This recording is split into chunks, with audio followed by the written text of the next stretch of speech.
next 24 hours will be full of parades, parties, and celebrations. But in the early 1990s, a new Mexican Independence Day tradition is born.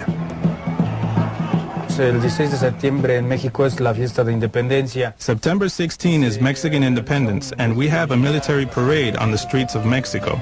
Durante varios años, For several years, we used to have an air show. The whole Mexican Air Force used to go out and fly over Mexico City. la Ciudad de México. Mucha gente pues grababa los... A lot of people would film these events when the planes would pass over the houses. de las casas haciendo algunas maniobras.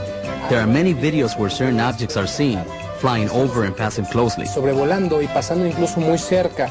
September 16th, 1991. During a flyover, an amateur videographer captures a mysterious bright round object.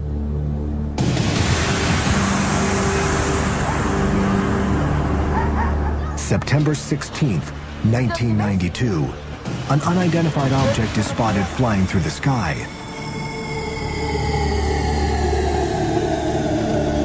September 16th, 1993. As a squadron of helicopters conducts maneuvers, a metallic-looking object appears to weave through their formation. 3 years, 3 sightings. Yet the Mexican military offers no comment on the encounters. With respect to the sightings of these objects during military parades, the government never voiced an opinion for or against. The government here has always remained aloof. This comes as no surprise to the UFO community, who for decades has claimed that governments are actively suppressing UFO encounters. Blacked out reports, secret projects, and constant denials have all fed the notion of a massive cover-up. March 5th, 2004. Mexico's 501 Air Squadron is on a routine search for drug smuggling aircraft. But the military pilots witness something far from routine. The Air Force in Mexico patrols the south border to stop airplanes with narcotics from South America. They do this many times every day with different airplanes. But this day is different. During an afternoon surveillance run, the team picks something up on their radar. They assume it's a drug-running plane and take off after it. Following it on radar, the object appears to be changing speeds erratically, at times traveling at over 380 miles per hour. While in pursuit, the crew turns on their forward-looking infrared system, or FLIR. It's like a camera that is mounted on the aircraft, and its purpose is to look not using visible light like an ordinary camera would, but using infrared. The infrared eyes of the plane's exterior-mounted FLIR system transmits video to the crew inside. This is the actual video as seen by the crew. But as Mexican Air Patrol gets closer to the object, the crew are unable to spot anything using the FLIR or with their own eyes. And all this time that they're flying towards it, they are looking ahead of the aircraft, because that's where it says that this radar target is, ahead of the aircraft, and they're looking, they couldn't see anything. After chasing the object for several minutes, the crew determines they are too low on gas to continue the hunt. They turn around and begin heading back to the base. The unknown object soon vanishes from radar. Yet, their adventure is just beginning.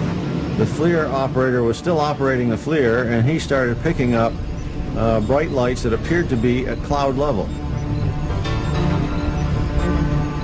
Suddenly, appearing on the FLIR through the clouds isn't just one ball of light, but at times as many as 11 objects appear to be weaving through the clouds. The crew got a little bit spooked over what was going on because they couldn't identify these things. They didn't know what it was they were looking at. This is a veteran crew who have flown this route before and have been using the FLIR system for almost 2 years. But on this day, even the most experienced of pilots would be unnerved, as the cockpit recordings reveal.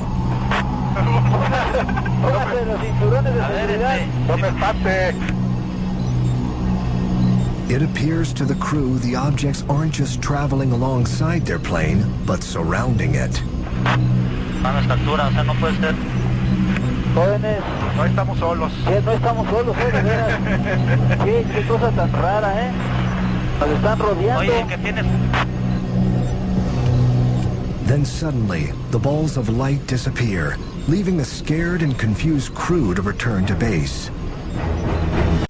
Over the next several weeks, the Mexican military conducts an investigation into the incident.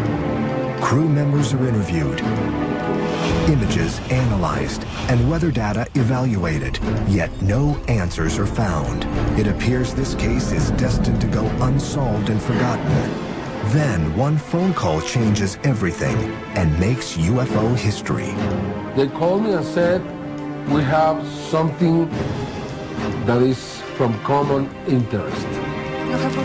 Mexican TV journalist Jaime Maussan is an expert on investigating Mexican UFO claims. Maussan's impressive resume attracts the Mexican government, who ask the civilian reporter to assist. In an unprecedented move, Mexico's Secretary of Defense hands over to Maussan the classified FLIR UFO video. He gave me the video and said, please be fair with the military, please be fair with these pilots, do your investigation, you are authorized officially to do your investigation, to present this in the media. Maussan is given complete access to flight records, weather reports, and most importantly, the crew members. I am interviewing these pilots inside the Secretary of Defense. This is first in history in Mexico. They told me what they saw. They were very honest and sincere. No, we never had the opportunity to identify them visually. I never saw this kind of object before. Something that we never saw before. It never happened to us before. So yes, we had fear. On May 11th, Maussan holds a press conference to present the tape to the world. It doesn't take long for skeptics to denounce any UFO theory. Their explanations come fast and furious. It's ball lightning. You'd have a whole fleet of these top secret aircraft flying. Some skeptics and UFO investigators suggested that the equipment was not working well.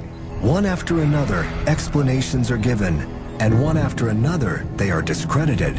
However, a new theory emerges that might solve the mystery. There's a theory that what the officials filmed out there were the flames of the oil wells that are 100 to 120 kilometers from the account.